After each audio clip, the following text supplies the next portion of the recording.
Sundan naman po tayo ng ating brother James.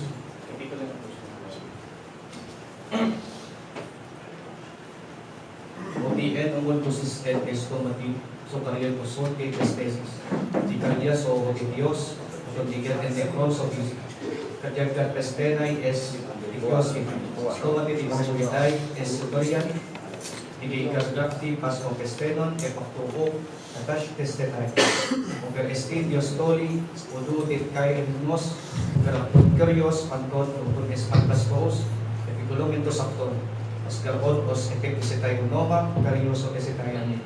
Maliban sa Diyos na Trinidad ng Biblia na makapangyarihan, ang ala ba ay makapangyarihan din? Yes or no? Pwede ko bang linawin muna? Kasi, at sabi mo kasi, maliban sa Diyos na makapangyarihan, lalabas sa Quran iba yung Diyos, di ba? Maliban sa Diyos na Trinidad ng Biblia, ayan, ang Diyos din ba na ala sa Quran ay makapangyarihan, magagawa ng what he pleases? Yes or no? Yeah. Magagawa niya ang Lahat. What he pleases. Pinaliwanag ko doon. Kanina pinaliwanag ko na. Hindi naman, dahil lang kapatid ha. Alam ko na yung nasa ano eh. Takbo ng... Babuksan ko yung Bible bago sagutin. Sa Quran, Inna Allah kulli shay'in Qadir. Si Allah may kapangyarihan sa lahat ng mga bagay. Alright, so mas naunang makapangyarihan ng Diyos ng Biblia na Trinidad kaysa sa Diyos nila. Kailan lang naging makapangyarihan ng Diyos nila? Noong 7th century lang. So nauna na ang Diyos ng Biblia na makapangyarihan sa lahat. Base sa tanong ni Pastor Ken. So dito may tanong lang naman, manong sagot ni Ustad. Yun na yun. So ito'y paglilinaw lang din naman. Ayon dito sa Quran, Surah Al-Ankabut, chapter 29, verse 46. Basahin ko muna sa English, no, sa Muslim Translation. Sabi kasi dito, and argue not with the people of the scripture, Jews and Christians, unless it be in a way that is better with good words and in good manner, inviting them to Islamic monotheism, closing of the parenthesis with these verses, except with such of them as do wrong, and say to them, we believe in that which has been revealed. My people, worship Allah alone, and hope for the reward of good deeds by worshiping Allah alone. Your God is our God. Tama ba? Yeah. Our God is your God. And our God and your God is one. Yes. Sabi. Oh. Ito ba sa Arabic, sabi dito, sabi, wa ilahukum wahidun. So, wa ilahunna, wa ilahukum wahidun. Wahidun lahu muslimun. Ang tanong, ayon dito, na sabi doon dito, your God, wa ilahunna wa wahidun, wahid, isa. Ang tanong nga dito, Ustad, is, bahala kami naman sa ilan po dito daw ang Diyos ng mga Kristiyano? Hindi, ganito kapatid. Isa o... Ang sabi po dyan, yung Diyos nyo at Diyos namin at Diyos lahat ng tao, isa lang.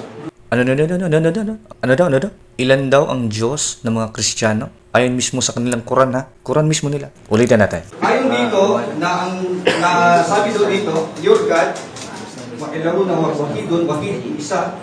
Ang tanong nga dito, Ustad, is, bahala kami naman sa ilan po dito daw ang Diyos ng mga Kristiyano? Hindi, ganito kapatid. Isa o... Ang sabi po dyan, yung Diyos nyo at Diyos namin at Diyos lahat ng tao, isa lang. Malinaw yan ha? Na ang Diyos daw ng mga Kristiyano ay isa lang. Ayon sa mismong Quran nila. Ulitin natin. Yung Diyos nyo at Diyos namin at Diyos lahat ng tao, isa lang. Exactly. Ang tanong, saan nyo kinopya ang Surah chapter 20 and 46 na inyong Quran? Sa Biblia kinopya. Na sa Biblia pa lang, hindi pa pinanganak ang founder nila na si Muhammad. Sinasabi na ng mga apostol, ng mga Kristiyano nung una, isa lang talaga ang Diyos. Kaya nga nung una pa lang, wala kaming aral na tatlo ang Diyos. Bira. Tama naman si Indasan na ang Diyos daw ng mga Kristiyano, iisa lang. Kasi nasa Biblia na yan eh. Halimbawa dito sa Roma 3:30, sapagkat iisa lamang ang Diyos. Wala namang Kristiyano nung unang panahon na nagsasabing tatlo ang Diyos. Imagination lang yun ng mga Muslim na sinasampal nila at tinitira nila, kinukontra pa nila ang Quran na nakalagay na nga doon na ang Diyos ng mga Kristiyano ay one. Basahin nga natin yun. Itong nakalagay sa kanilang Quran na basahin nga natin to. Wala tujadilu ahlul kitabi illa bilarihiya ahsanu illa ladina zalamu minhum وقولوا آمنا بالذي أنزل إلينا وأنزل إليكم وإلهنا وإلهكم واحد ونحن له مسلمون. And argue not with the people of the scripture, Jews and Christians. Sino tinutukoy dito? Kausap dito ni Muhammad, mga Kristiyano, unless it be in a way that is better with good words and in good manner, inviting them to Islamic monotheism with his verses, except with such of them as do wrong, and say to them, we believe in that which has been revealed to us and revealed to you, our Ilah or God and your God. Tumutukoy sa mga Kristiyano, Diyos daw nila is one. Yung one dyan na tinutukoy na wahid ay hindi yan one person. Wala kang babasa sa Quran o kahit sa tafsir, kahit sa hadith na ang wahid na one God daw, a person ang meaning one person. Wala, kahit sinong scholar nila, walang nagsasabi na ang wahid ay tumutukoy sa one person. Wala.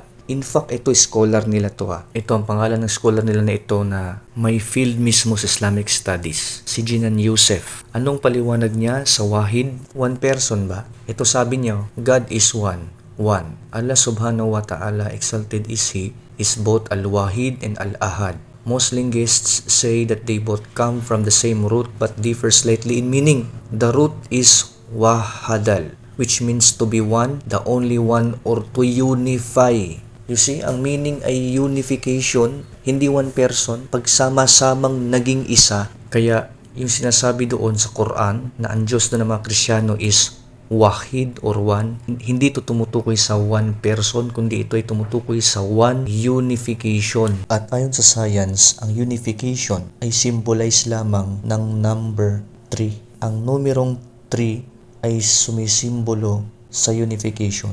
Even ang kanilang Diyos, sinasabing unification, ay sinisimbolo ng numerong 3. Ito na yung irrationalidad at illogicalidad ng kanilang Diyos. Kasi ang kanilang Diyos ay unity na sinisimbolo ng numerong 3. Pero wala siyang possibility na 3 persons. So hindi na nga 3 persons ang kanilang Diyos at hindi rin 1 person ang kanilang Diyos at hindi rin persona. Pero unity, nagawang maging unity. So wala na sa rationalidad ito.